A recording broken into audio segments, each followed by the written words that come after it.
The Ethereum ETF is on the edge of approval. The SEC has been asking exchanges to fine-tune their ETF filings, which is a big positive approval sign, which we're thinking it might come out quite soon with the Ethereum ETF. And as a result, that's one of the reasons we saw BitDigital absolutely rocket yesterday, much more than its peers.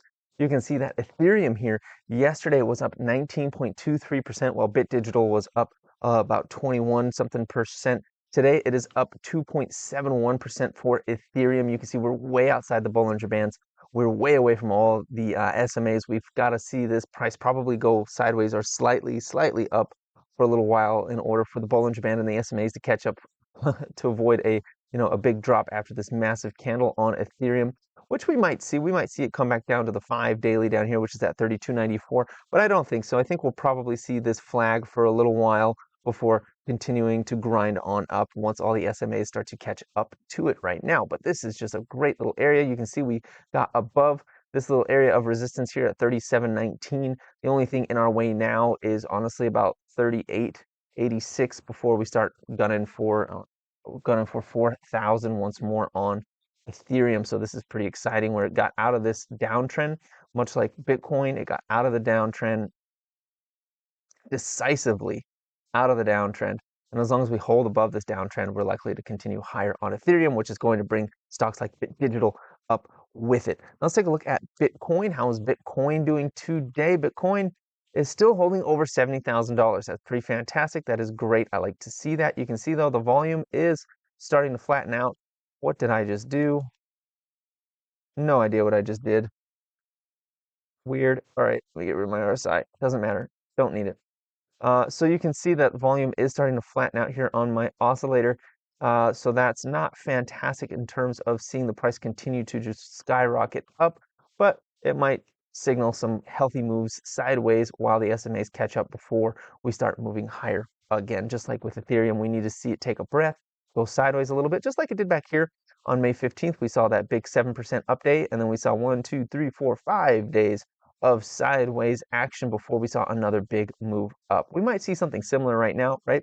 We came up at that time, went slightly above the Bollinger Band, let the SMA start to catch up, and then we started going higher again. So I think that's what we're going to see here. We're going to go sideways, slightly, maybe with a slight up tilt to it for a couple of days, see the SMAs and the Bollinger Bands catch to this thing, and then once it does, I think we'll start seeing it start to climb back up again from there. Let's take a look at one MicroStrategy. How's MicroStrategy reacting today?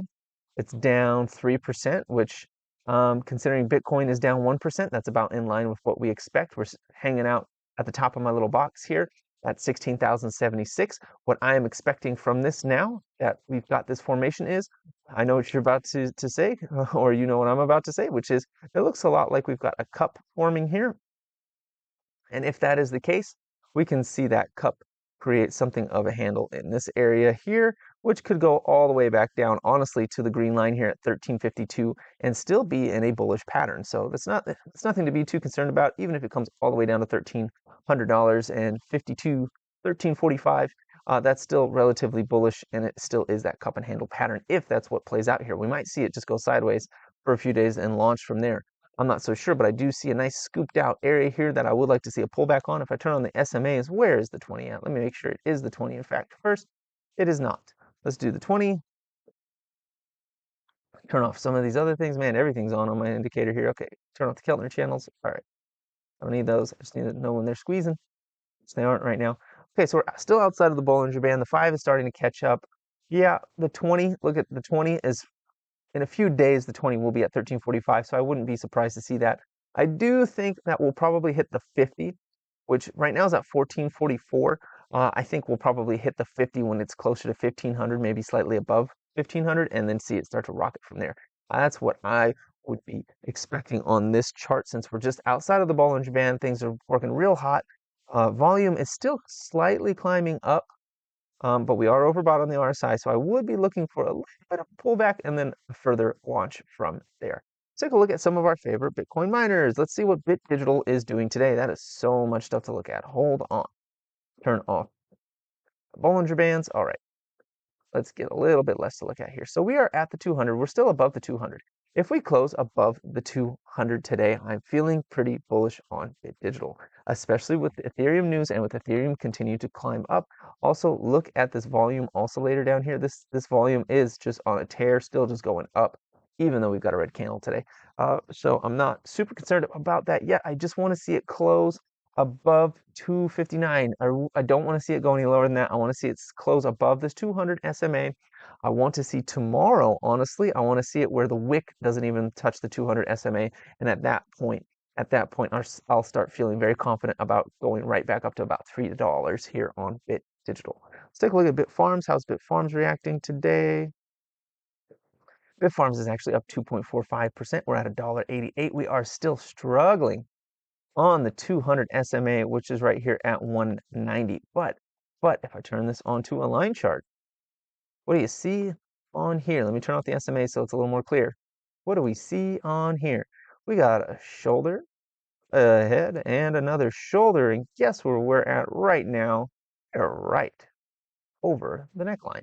Now let me turn it back onto the candles, make sure that that's actually looking really good. Okay, I would like to see the neckline be more like here and here. Let me just, yeah, we're just over that neckline on this thing. So if we can hold above 188, this inverted head and shoulders could easily take us right back up to about $2.15. So this could take us above those SMAs pretty easily, even above the 50. So if this inverted head and shoulders plays out, like let's just say we get some good news on Bitfarms in the next couple of days, we could easily see this thing retake the 200 and the 50 and retake $2 again. From there, I'm not so sure what's going to happen because there is some pretty harsh resistance right here in this area right there between 216 and 230 that we need to watch out for. Once we get above there, there's a good amount of resistance. Now, sometimes we slice right through that stuff like it's not even there, but sometimes we hit it like a brick wall. So I would be watching to see what price does at that $2.10 range between that 210 and 215 to see what's going on here. But we are above this descending trend line. We are printing an inverted head and shoulders. And if that inverted head and shoulders plays out, it is going to take us above $2. And that's pretty exciting on Bitfarms right now. I like that. I like that quite a lot. Let's take a look at Mara. How is Mara doing today? Mara is down 1.5%. So that's about to be expected. It came right up to my green line here. It's almost like I know what I'm doing with these charts. Came right up to my line, rejected. All right, so now we're stuck between 2275 and 1980. Do we come back to 1980? We might. The 5 is all the way down at 2055, which is not so far away from 1980. We could easily come back down to this area here, especially after this big candle. We're not overbought yet, though, and volume is still leaning upwards. So we could do a bull flag here, and from that bull flag, we could see ourselves go up into the mid-20s here. That would be pretty exciting. Now, I personally am looking for a pullback closer to that 1980 level because I want to reload my calls. I sold some of my calls yesterday on this big old candle. That was a great, nice profit for me. Mara's been doing great for me overall. I've made thousands and thousands of dollars with Mara. It's fantastic. I do enjoy this stock. Now, if it doesn't do that, that's okay. I didn't sell all of my calls. I'm still holding some. And I will continue to hold them because I am looking for that July rally. And in that July rally, I am looking for potentially taking out this high here at $34. That's what I want to see. I want to see that happen. We are making higher highs and higher lows right now. And if we come back and make a higher low around, $20 or 1980, that would be pretty fantastic for our continuation of the higher highs, higher lows. Now, the only thing that is concerning is that this is, and let me turn off the SMA so it looks nice, this is an ascending channel. And ascending channels tend to break to the downside. That is the only concern here. Now, we might break out of this thing in a big, big way, and that would be pretty exciting because it would just completely nullify that whole idea of that ascending channel breaking to the downside. But it is pretty common for those to do that. So I would be looking for that to happen if we get like a bad catalyst. But currently, things look great. Let's take a look for the weekly really quick. I haven't looked at the weekly in a little while. We are actually looking like, yeah, the price looks like it wants to do more of a breakout and come closer. Like it looks like it wants to do what it did back here from September to November, where it did like a scoop and went up real high and then came down, back down to test. So I think we'll go up real high, maybe take out this 34 and then come back and test like either 22 or 1980. I'd be looking for it to test those two again after doing a nice big blow off top like it did both these times in December as well as in February. That's what I'm looking for on Mara. right now, but I'm still quite bullish, to be honest, on this chart right now. Even if it does a little pullback, I'm still pretty bullish on it. Let's take a look at Clean Spark. What is Clean Spark doing today? Clean Spark is up 0.82%, which is kind of crappy because it was up at $19, and now we're coming back trying to test that $18 level right here. We do have something of an inverted head and shoulders printing right here. You can see the left shoulder there in the 2nd of May, head on the 17th, and now we are printing that right shoulder. And the neckline, while it is very, very ugly, it is at that $18 level right here. So it's not the prettiest inverted head and shoulders I've ever seen, but there is something of a nested head and shoulders here. And if we went down to like the 2-hour, we'd probably see that pretty nicely. Let me put that on regular trading hours. That was disgusting. Yeah, you can see it really nicely right here. That shoulder over here on May 1st, the head over here May 13th-ish, and then now we're printing that other shoulder. The neckline, yeah, is about that $18 level. And we are currently above it. If it does play that out, that would take Clean Spark back up to about almost $21 if it plays out that inverted head and shoulders right now. And that's pretty exciting. Again, things look good. They're looking good. Let's take a look at Riot real fast. Riot is up 0.82%. I really want to see Riot again. Riot is also printing something of an inverted head and shoulders here, right? In this little section right here. Let me get my brush. Come on, brush. How many times I got to click on you? This little section right there is looking like a bit of an inverted head and shoulders as well. Again, this one would take us all the way up to about that 1240 range, which would be just above the 200-day SMA, and that'd be very exciting for Riot if it were to do that. So let's keep our eyes on that and see what happens there. One other one, Cipher warrants. Cipher warrants, what are Cipher warrants doing today? Cipher warrants are down 1.5%. Again, we are just coiling in this area. When the pressure releases on this thing, it's going to be big, and I'm feeling like it's to the upside. So we're watching this close. Now let's take a look at what we haven't checked on in a while, which is Block. What is Block doing? Block is really having an exceptionally difficult time at 73.66. That is interesting. Very, very interesting. Now, there is a concern here. And my concern here is a chart pattern that is bearish. So you can see here that this is a bit of a rising wedge where I have this green line and at 73.66. That is a bit of a rising wedge. Rising wedges tend to break to the downside, which means on Block we could see a revisit of the lows down here at $65 before we see it go over 73.66. Now, all of that changes if we close above 73.66. Again, I've been saying for a while that 73.66, I need to see price get above this before I'm bullish on Block. Until then, I am not bullish on Block. Now, it does have the connection to Bitcoin, and it should be seeing big moves. Like, oh, yesterday was up 1.77%. That's not great. It's not seeing them yet. It's not getting that correlation yet. It's still being beaten down. It is still finding it exceptionally difficult to get over that 73.66. But the harder it is to get over this level, the bigger it's going to move when it finally does. So this is something I am watching close to see when that breakout happens. I am taking 0 positions on this yet because I can absolutely see that rising wedge taking it right back down to the 200 SMA down here. So this is a very dangerous thing to be in right now or look at right now. So I am, again, just waiting, seeing what happens. It's got to break out. It's got to start making that breakout move, and then I'd be looking for a pullback before I'd be interested in seeing it try to take out these highs up here. And it's not going to do that until it gets decisively over that 73.66 range that it's been stuck beneath, decisively stuck beneath all of May. So I'm just waiting to see what happens to that right now. Now let's take a look at our Adobe play right now. So it is actually up 0.01%.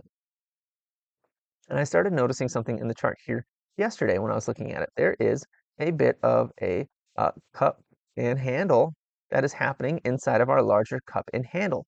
And that cup and handle, that small one that's forming in here, the end point for this cup and handle is outside of this larger descending channel that we've got here, which is a marker for breaking out on the larger cup and handle. So I have a cup and handle nested inside of a cup and handle. That's pretty interesting. Now, if we break this handle that I've got right here and get above 489.86, I'd be looking for price to quickly come up to about $500. Okay, that's what I'd be looking for. Now, let's go to the weekly on this thing.